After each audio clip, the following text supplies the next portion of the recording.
now. All right, well, we are trying to increase the size of our overall defence personnel, but it's going the other way at the moment. A parliamentary committee has looked into the reasons why. Joining me now is chair of this defence subcommittee, I believe, Labor MP Julian Hill. If I get anything wrong on that, just tell me.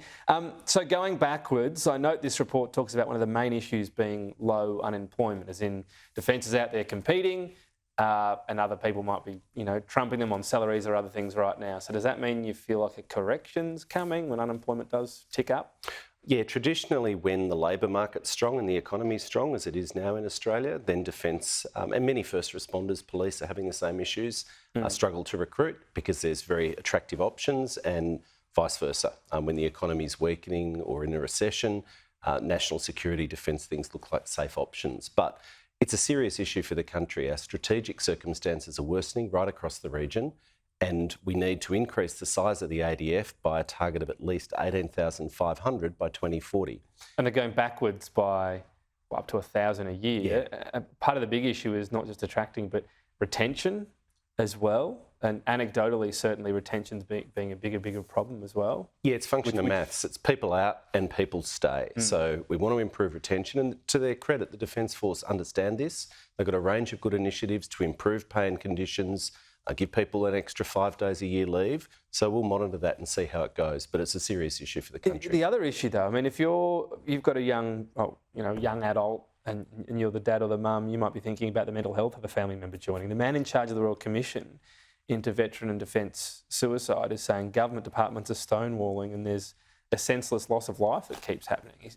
That could be a big problem too, couldn't it? There's a range of reasons that impact retention. Concerns about mental health and what we ask people to do for our country are part of it.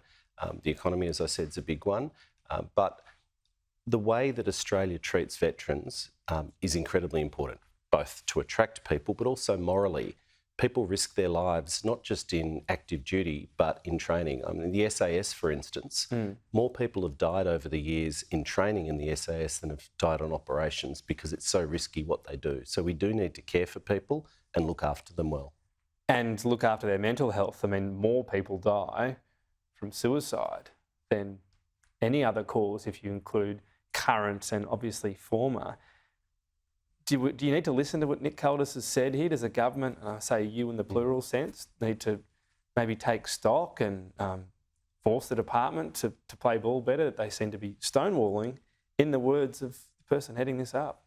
Yeah, we'll certainly pay attention to what was said yesterday. They're sobering words, and the Royal Commission's been charged to look closely at this issue and try and work out what we can actually do that'll make a practical difference.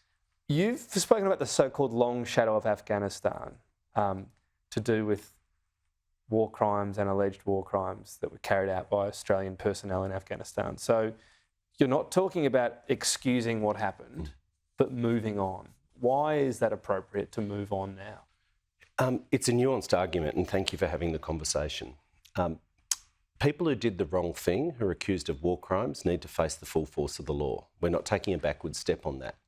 But these events were over 10 years ago, and the vast majority of people did nothing wrong, either people who served in Afghanistan with distinction or people who serve and risk their lives right now today. The SAS are out on operations that we and they will never be able to talk about. And it's up to politicians, in this case government MPs, as well as opposition, to speak up for them because they can't speak up for themselves. One of the concerns the committee's felt from talking to senior leadership in the Army, Chief of the Army, as well as diggers themselves, is this conflation in the public discourse, the public conversation with the past and the present.